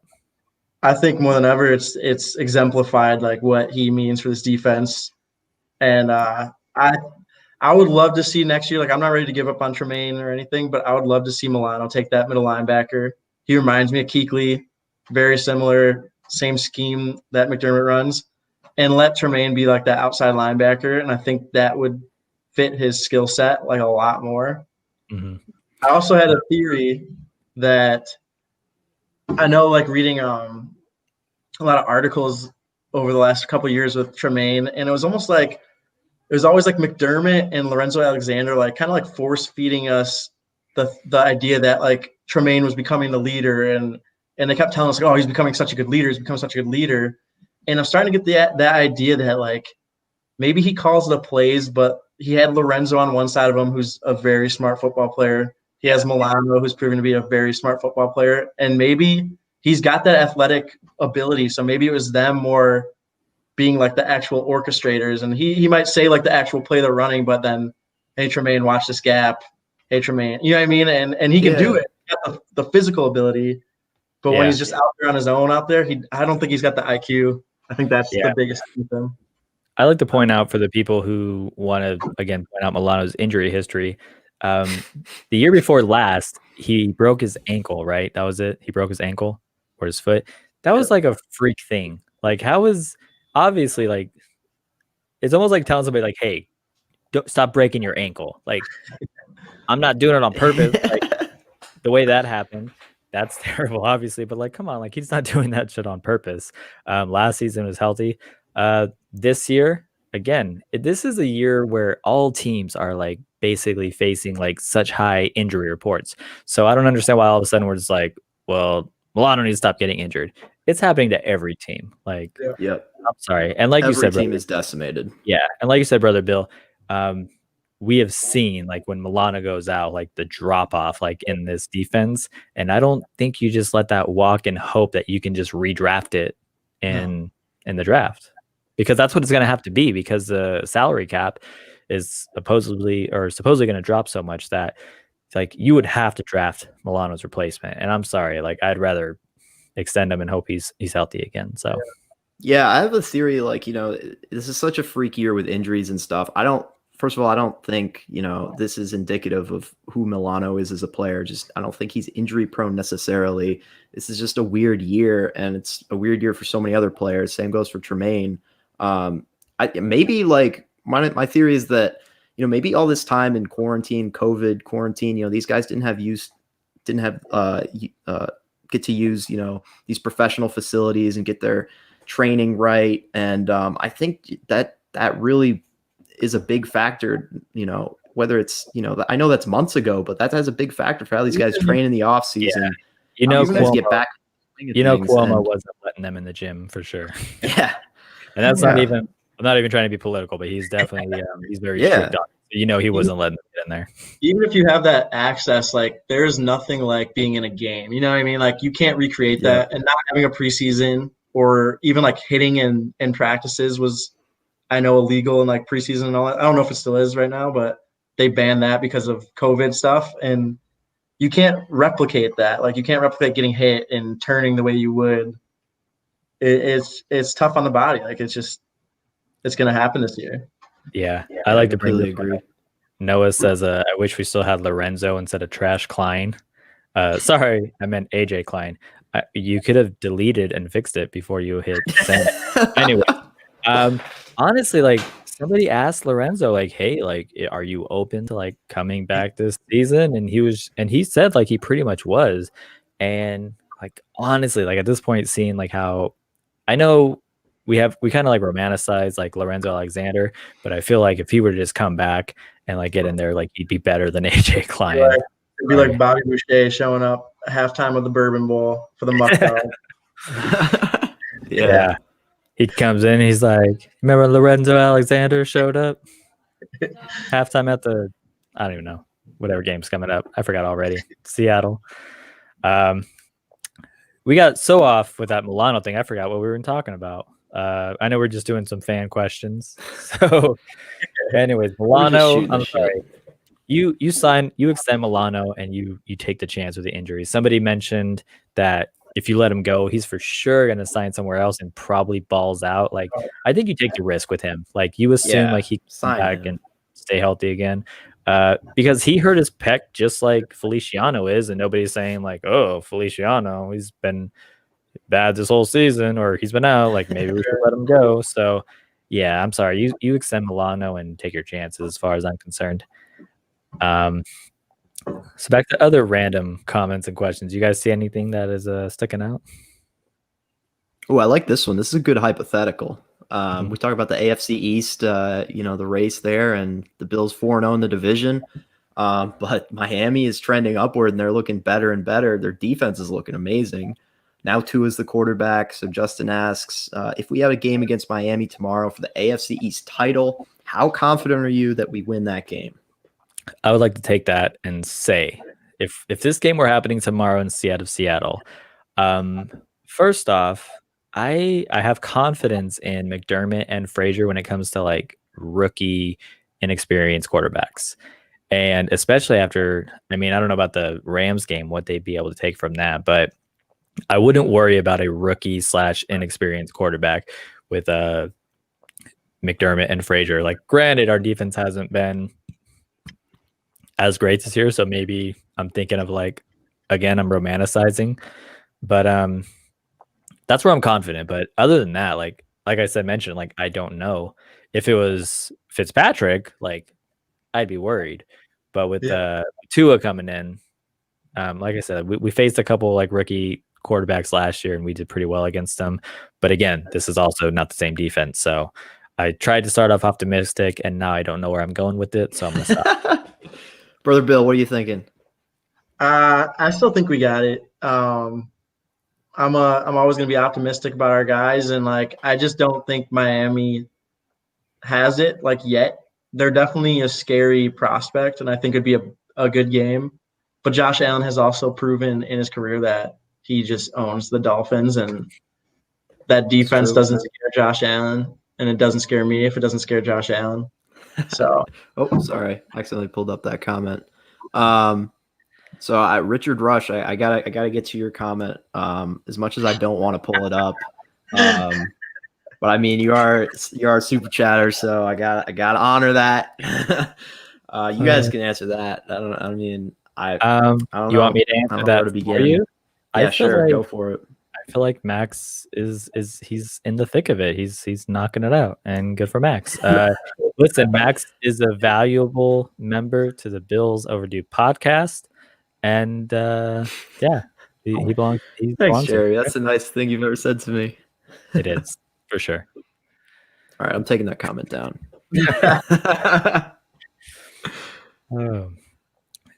What else we got? People, sorry, we Dolphins fan. You gross. You look over. You should Bills. Yeah. First of all, you need to work on your typos there, Dommy. I get Finn's shoulder. First, you should look. Over your shoulder. Look over your shoulder, Bills. Again, you can reread your sentences before you send them. You should know this with Twitter because there's no edit button. So definitely start that out. We're done with the Jets. Oh, and I wanted to mention with the Patriots, so many people felt like this win was us planting the flag in the AFC East. We narrowly escaped with no Edelman, no Stephon Gilmore. So my thing is, like, if we play them again and we don't win, because let's be honest, this was a close game. Like, we did not blow them out. Like, this was a close game. If we play them again and we lose this game, do we take the flag back out and say we'll save this for later, or is there no flag in the AFC East? I mean, what happens there? I don't know. I don't want to think about that. We won. We won, Jeremy. No, I'm not talking about the first one we did. I'm talking about the next one. If we don't. If we don't. No. We're gonna win. We're gonna win against the Patriots the second time. Okay. I think again. The flag is still planted. Edelman will take down the road. Edelman will take some type of like experimental recovery drug that will heal him very fast and make him stronger. And then he's gonna post Snapchat stories of him hooking up with like hot chicks and be like, "I'm ready to play tomorrow." And then he's gonna get like 100 yards every game. So no connection between. I don't like that pessimism, Jeremy. Edelman sucks. He's washed. It's not pessimism. It's history, Max. He's done it before. Yeah, that's fair.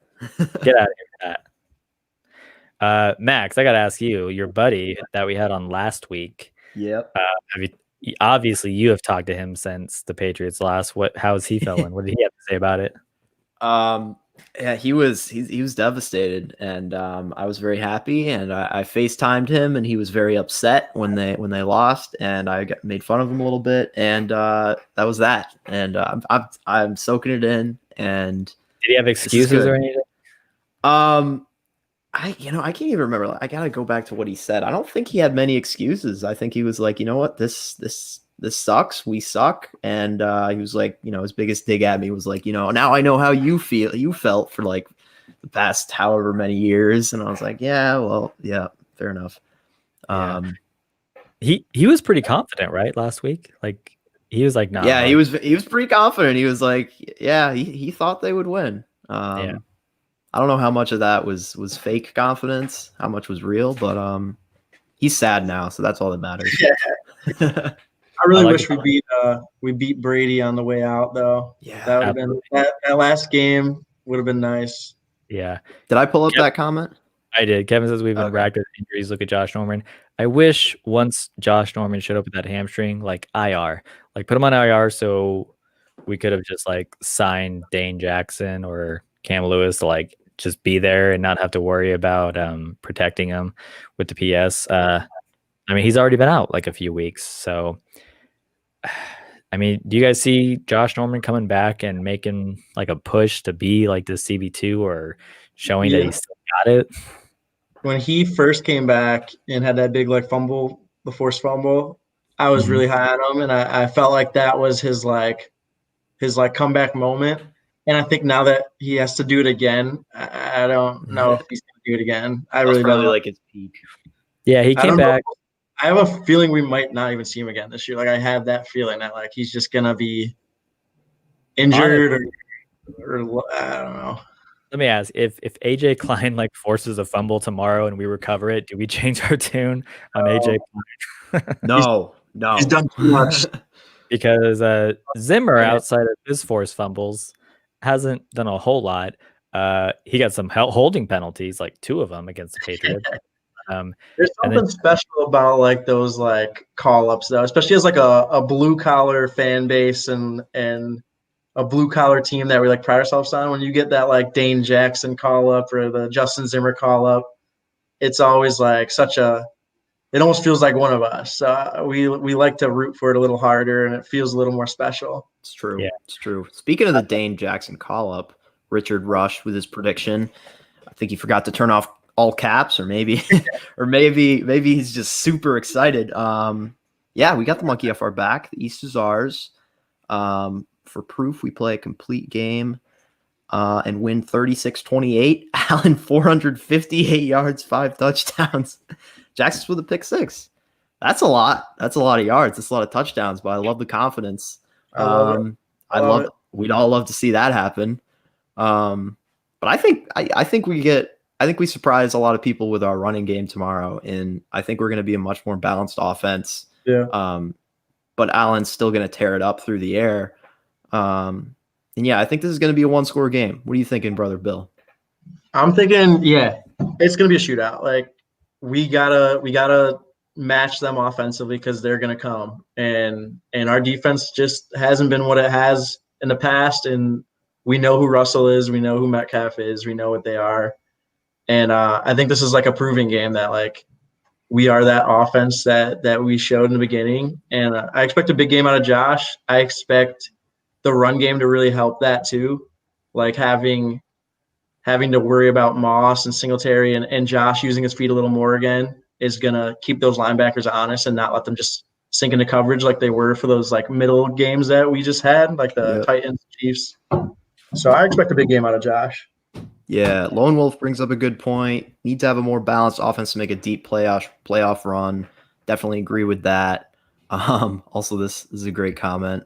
AJ Klein was apparently, we have a report on scene by Kirk58. AJ Klein was selling hot dogs at Home Depot yesterday. So I mean, he's got a side hustle. He's got to get that money. He's preparing for his next career path at Home Depot. Home Depot hot dogs. Home Depot hot dogs. That's an interesting.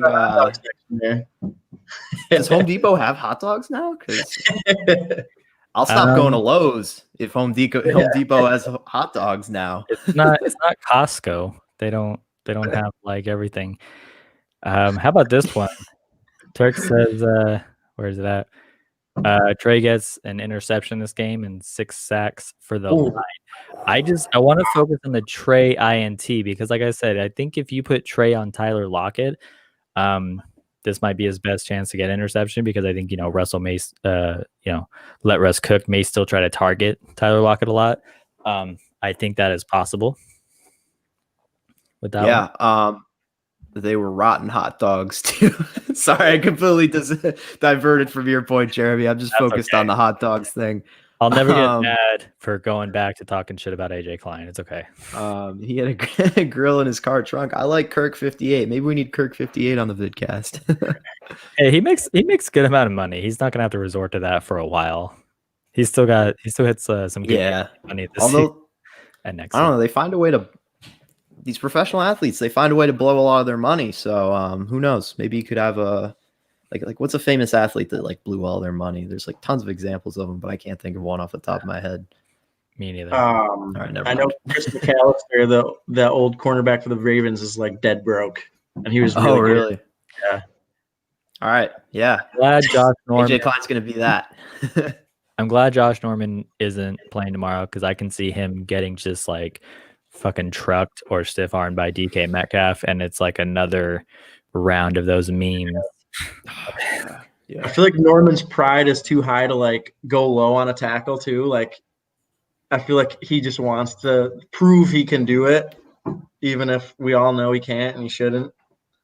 Yeah, Jeremy, I put in my my outrageous predictions column for the Buffalo Fanatics blog this week. I said I think DK Metcalf is gonna have another moment against Josh Norman, and Josh Norman's gonna become a meme again. But I mean, Josh Norman's not playing tomorrow, so that didn't age well. So that will take us. That didn't age well. Never mind. I never said that. Brother Bill, you mentioned that our injury report looks way cooler than the Seahawks injury report. That was a good take. Yeah. We have a nice, classy, like red, white, and blue injury report.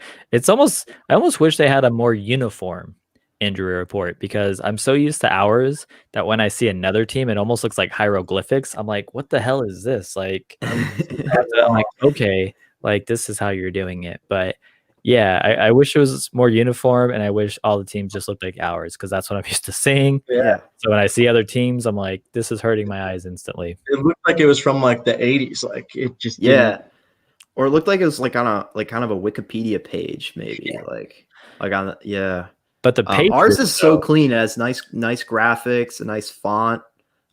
It's like an actual graphic, whereas the Seahawks is just like text boxes in a Word document. If AJ Klein was a web designer, he would make that graphic. Yeah. The Patriots, though, can I find it really quick? Theirs was awful. You guys remember theirs? I don't remember theirs.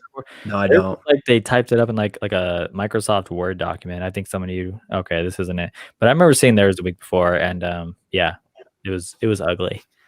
So yeah, Bill's definitely this is what we've come to. This is the hour-and-a-half mark of our vidcast for sure, because we're just talking about the aesthetics of injury reports. I like to pull up this one. Kevin Smith says, I like the pressure the D put on the Pats last week. Did you see the pass rush? Very impressed. The Bills posted a tweet, and it's like, I kind of want to, talk shit about it because they said the Jerry Hughes sack on Cam Newton, it was like Jerry Hughes only needed 3.7 seconds to sack Cam Newton. And I was like, Kind of long. That's a lot. That's too much. Like it should be like 2 seconds or less. Like that's where you're that's an appropriate thing to have as a comment if it was like 2 seconds or less. But like don't flex about it if it's like nearly 4 seconds. I don't know. That's like if you're in like a drive-through at a restaurant, you're like, I was only in the drive-through for an hour and a half. It's like you shouldn't be in a drive-through for that long. I only needed 5.1 seconds to run a 40-yard dash. Yeah. Justin also asked, why haven't we released AJ Klein again? It's too much dead cap, and I think you might as well just keep him for the depth at this point. Like, yeah, he's bad. But like I said, like we need our other linebackers to get healthy. The McDermott's already shown that they're okay with giving other linebackers snaps over him. So we saw that in like the second or third game, like very quickly. So we just need more healthy guys coming back. So with Delshon Phillips, Darren Lee probably we won't see this week, but even with Delshon Phillips back, they might be like, let's see what you can do. I got one here. Ooh, how do I get it to come up? Actually, just click on it. Hover over and click. Who's it by? Maybe you're not allowed to. Oh, it's not letting me. Is it Lone Wolf? It says Trump gonna be. Yeah, I got you. Did Trump win Carolina? Do we know? Yeah, there we go. Yeah, He did. But It's I don't know. probably- actually, so South Carolina was called for Trump, but North Carolina is still we're not iffy. sure about that. So If he sweeps the Carolinas, I'm going yes, he will sign him. yep, That makes him Yep. Panther material. yep, Uh, yeah. Anyhow, just let's do up this last one, as we call it. Justin asked, "Do you think Bean did a good job with the $90 million he had to work with this past offseason?" Max, some appreciation. How about we talk about Tyler Medikevich coming with that surprise onside kick? Oh yeah, that's a good appreciation player because Specifically like a special teams player, but he came through. Dude, the cameraman wasn't even expecting that onside kick because you saw him, like go and all of a sudden they like jerked it back really quick, and even you're like, wait, what's happening? And it was, Belichick just tried a surprise onside kick. So I don't even know if I was watching that play because like I think I do what most people do when kickoffs happen. It's like I don't pay attention to the first half of the kickoff play where the ball's actually being kicked. I like wait till Roberts catches it, and then I'm like, oh, okay, maybe I should start paying attention now, see if he brings this one 100 yards to the house. So completely caught me off guard, and I was like, what? I looked up and I was like, there was a scrum, and I was like, oh, wait, who has the ball here? And thank God for Milanovic. Yeah. Basically made his paycheck that one. And Daryl Williams has absolutely been worth it. Brian Winters, no. Like, I'm sorry. Like, that was just I don't understand why an offensive line. What about when he pushed Zach Mawson 4 yards for the touchdown last week? Barely worth it. But look, that was good. We talk so much about how McDermott values versatility in the offensive line, and then Brian Winters makes the cut and he only plays right guard. Like, how? Like, that makes zero sense to me. I was thinking there's one thing Jets Twitter was right about that I've seen this year, and it was warning us that Brian Winters is awful, and he is awful. Thanks, Jets Twitter. It's the only thing you were good for. Try to say, like, oh, well, he was injured like Spencer Long, so maybe that'll turn out to be the same. And it did not. So, but zero versatility, and he just for some reason has that right fucking guard position solidified, and I hate it. But did he bribe Bean or something? Like this Bean's like, I don't know, something fishy about that. Yeah, maybe he's just like Brian Winters, like, I have video of you saying the F word, and McDermott's like, I'm sorry. On the team. But anyhow, that was dumb. But Mario Addison, I'm happy with Mario Addison. I think he's doing well. Who else did we sign this past offseason? Butler, the defense. Butler. He's been injured. Hasn't done anything impactful. He was just injured this last game. He's been playing, but it's hard to say because McDermott has been doing some weird like D-line formations. Like with no one tech, like he has like Oliver and Quentin Jefferson. Yeah. And when have you actually heard like Vernon Butler's name called in a broadcast? Yeah, like I can't even like nothing. I looked up his stats last year too, and we signed him, and I was like, okay, he had a good year last year, and I'm kind of disappointed in what he's done so far. Yeah, I don't understand why quarterbacks are just so good at like not getting sacked by the Bills. They're just like, nope, can't get it up too fast. Like, don't care. So yeah, there's him. Who else? Does Josh Norman count? Yeah, I guess he did. Yeah, he was signed. He's been like more injured though than healthy, so it's like, yeah. Does Diggs count as that? As I guess not a signing. He was a offseason addition. Not a signing. They did restructure his contract, so I mean, I like that a little bit. But yeah, as far as that, any Matt Spies, you missed this unfortunately. We talked about this at the beginning of the show, but you can go back on YouTube and watch that. What we had to say about that because we had a whole segment about X-Panthers. Matt, so check that out. Clearly just got here 5 seconds ago. We talked so much about that. Kirk says, "Is Morse good to go?" No, he's out this week, right?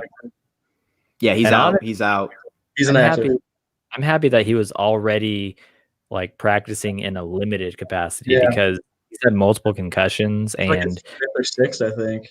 yeah, at his age, it's like they get. I think his brain is probably goo at this point in his career. He's had a lot of concussions. Well, But keep playing football, man. For the Bills. Bills Mafia. Do it for Bills Mafia. Varsity is a Varsity Blues, and they just keep putting that big boy out there. He's got like a million. Well, gentlemen, I think this is a good time to call it a day. How about you? I think this was fun. I'm tired. Man, don't say you're tired. Come on. I always get tired by the hour and a half mark. I guess you can say it at the very end, but Jesus. Anyways, so I'm gonna say if that the Bills win tomorrow, 32-28. I don't like sports predictions, but everyone's talking about how bad the Seattle. I hate sport predictions, but I'm just gonna throw that out there in case you're curious. 32-28 Bills. What do you guys think? I'll say 33-30 Bills because Bills got to win. I'm gonna stay on brand and we go 1 billion to 0. Bills by a billion. Brother Bill, do you sell those shirts? Do you have a? I do. I have limited supply right now, but I'm working on getting some more in. They're tie-dyed. We got the slogan right here. It's pretty cool. Awesome. Kevin Go said, get some of those. Thanks for the comments. Love your channel. Yeah, we have some good people in here. We didn't see PJ today, I think, right? But those of you that are routinely coming in here week after week, thank you so much. Like we love the interaction. That's what this is for. We definitely didn't come here to just to talk because we could have just kept podcasting for that. Yeah. But we're here for the fan interaction. So the Kirk says, too bad we didn't have 80,000 in the house. I think last week it was like 79,000 viewers. No. There's more than we see, but Rico had like just like a couple hundred, like 450. So he gets the numbers, but 80,000, I don't know about that. Hey, that'd be awesome if we got to that point. Didn't even do that. Go tell Rico's viewers to go tune into us because we matter too. I don't care about the numbers because we always have like again so many comments and so much interaction. So it's fun. You guys keep coming back. So I feel like except for that one guy last week who says that he couldn't listen to our show. Remember him, Max? Oh yeah, that guy was mean. That's all right. Our haters are our motivators. We should have had a guy just tell us he's like, I'm sorry. He's like, I can't do this. Like, I gotta go. It was hilarious. But again, those of you who keep coming back, thank you so much. Thank you so much to Brother Bill for joining us today. You can find him on Bill. Twitter. Thank you so much. At brother_Bill. Is that 2 it? underscores. 2 underscores. 2 underscores. Okay. Brother__Bill. 2 underscores. That's smart. Now a lot of people think about the 2 underscores. I had to do it. There's already a Brother_Bill. It was. Most people would do like a 1 underscore and then put like a number at the end, but you went with 2 underscores. I didn't want the number. I wanted to keep it clean. Have you gotten popular enough that like you can like reach out to Twitter and say, "Hey, I'm the real Brother Bill. Let me have this handle. Let me have the 1 underscore." My Brother Bill followers to just get on his back. Yeah. Did John Feliciano like or retweet your video of him? He's retweeted 2 now. Actually, he's my biggest supporter. I remember seeing that video and I checked. I was like, and I went to his page. I was like, did he? Because he does that. He'll like he's pretty he's on there, and he did. Retweeted it, and Barkley favorited it, and then I had one in the summer. It was when Dan Orlovsky made a terrible take and said like Allen was the 3rd best QB in the AFC East, and I made one of like the dodgeball scene where like the geeky guy is the only one left. And his wife like flicks him off in the crowd, and he ends up going nuts. And like it was labeled like he was Josh Allen, Orlovsky was the wife in the crowd, and like all the other dodgeball players on the other team were like different AFC East quarterbacks and teams. And he retweeted that one randomly, which was cool. Nice. Orlovsky retweeted it? No, Feliciano did. Oh, okay. Got you. Orlovsky though took his. He's been pretty Josh supportive this year, so I kind of. Yeah, that's true. He's back on my good side. Nice. Yeah, he's actually one of my favorite guys at ESPN now. Like, I think he's pretty good. But, Yeah. Very cool. Well, yeah, absolutely. Check brother Bill out. We Appreciate plan you guys too. It was awesome. Yes, of course. Thank you so much for being here. My name is Jeremy. You can find me on Twitter as California Buffalo, but at Buffalornia. And my name is Max. You can find me on Twitter at Cinco de Maxo. Thanks so much to brother Bill, and go Bills. Go Bills. Brilliant.